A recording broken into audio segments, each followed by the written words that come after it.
Hey, badass business owners, are you paying yourself correctly in your business? Because if you're not, you could be costing yourself some valuable profits at the end of the day. In this video, we're going to talk about not only why is it important that you pay yourself correctly, we're going to show you how to do it. So hang in there. I'll catch you in a second. All right. So why do you need to pay yourself correctly? Well, at the end of the day, you're trying to run a successful business, right? A business that is very profitable. But the only way that you're going to truly know how profitable your business is to pay yourself correctly within that business. Many small business owners tend to pay themselves this way. They tend to lump it all together. Let me show you an example. We're going to use a handyman as our example throughout today. Let's just say this handyman does a job for $125 and the product cost that the handyman used came to about $25. At the end of the day, they made $100, right?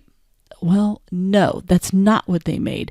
And if they did that, then they're setting themselves up for failure. And a lot of folks, including yourself possibly, is you do a job and then you put the money in your pocket and you think it's your money. That's not the way that it works. Started a business, okay? You didn't just go create a job for yourself, and we're going to show you why it's important for you to take that apart.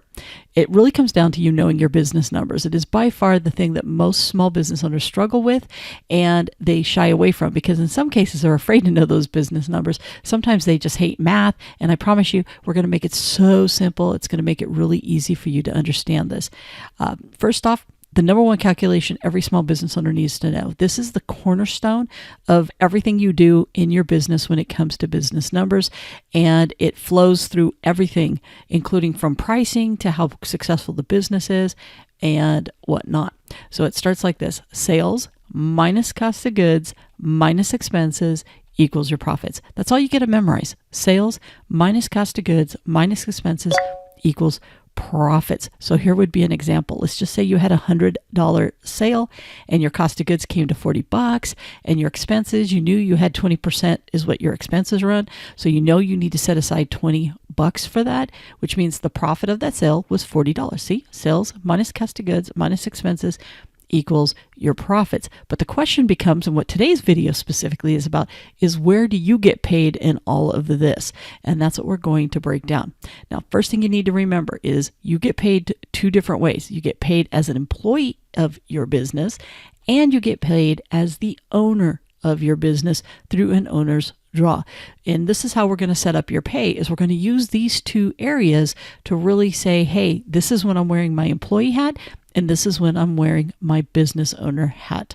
Now, your employee wages are going to be for the time you're working in the business. So if you have a service-based business, it's when you're actually doing what it is that you do, because that's where employee wages go, is because you can't provide that service without that employee. So they're part of the cost of goods. And that's where you're going to go. If you have a product-based company, then yours can go either way. It just depends upon how involved you are. If you spend time making the product, then you're going to be part of the cost of goods. But if you're just the general person who runs the business, because you're the only person in the business as the employee, then it's going to be more of an operational. But that's for a different video that we have out there, and we talk about it in other when we dive into the profit and loss statement. But just know your employee wages are for time when you're working in the business, and you need to pay yourself a fair wage. This doesn't mean that, hey, I'm the business owner, I get $50 an hour. No, that's not the way it works. What you want to do is pay yourself a fair wage, meaning if you were to hire someone off the street to do what it is that you do, what would you pay them? So if you would pay them $12 an hour, $15 an hour, $20 an hour, $30 an hour, whatever it is, whatever you would pay someone off the street to do what it is that you do, that's the fair wage that we're talking about.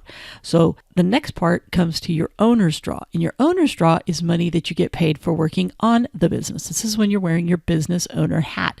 And you get paid off of the profits of the company. Well, guess what? If the company's not profitable, if the business isn't profitable, you don't get paid as a business owner. So it's important for you to know if your business is successful or not, if your business is making money or not, so you know if the money you're taking in is just as an employee, or if you are making money because you're also the business owner.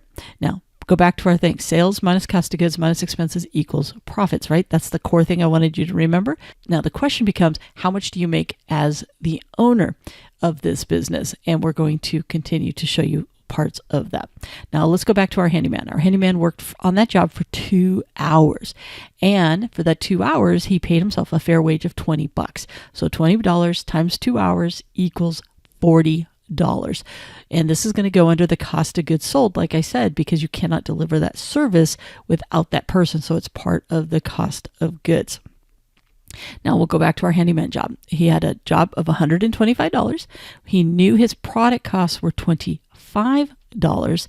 And now we know the fair wage was $40. So his true cost of goods is going to be the $25 plus the $40. We'll look at that here in a second. But he also knows that 20% needs to be set aside for his expenses. So let's figure out what this would look like using our formula. Sales minus cost of goods minus expenses equals profits. So the sales side is $125. His cost of goods is the $25 plus the $40 that we just talked about, which means his total cost of goods is $65. His expenses were 20% of the $125, which means he needs to set aside $25 out of that to pay for his expenses down the road as those bills come due. And because sales minus cost of goods minus expenses means he has a $35 profit. That's the business's profit, not him personally, but the business's profit. Now, the business profits are going to go two places before we start thinking he gets to throw $35 in his pocket. Doesn't work that way.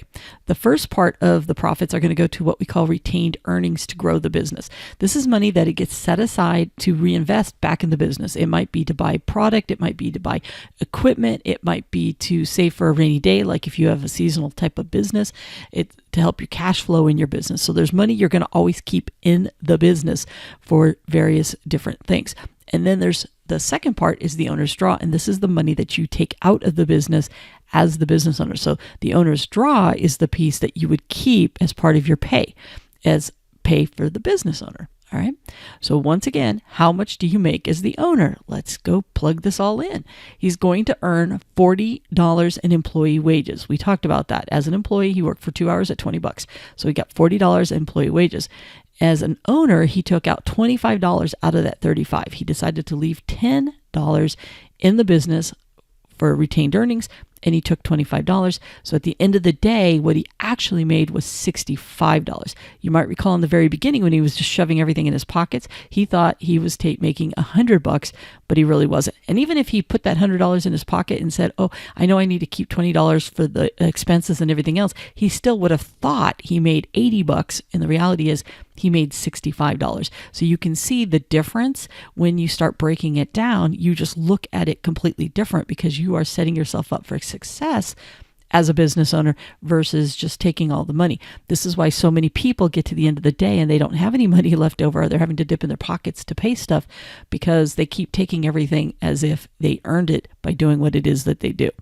Because keep in mind, you only get paid as the owner if the business is profitable. So you need to stop taking the profits of the business. You need to first pay yourself as an employee, then see where the business lands, and then decide if you have any money in order for you to take. But this is where you're going to make different decisions in your business, because if you find out that the business is losing money or you're not making money when you do this all the right way, you're going to price differently. You're going to find out that you are underpricing.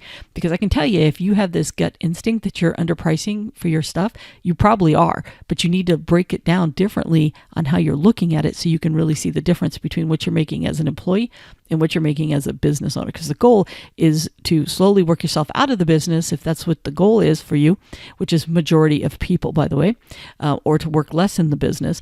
But at the end of the day, you want the business, you built a business, right? You want the business's profits to grow, not just what you pay yourself for doing what it is that you do.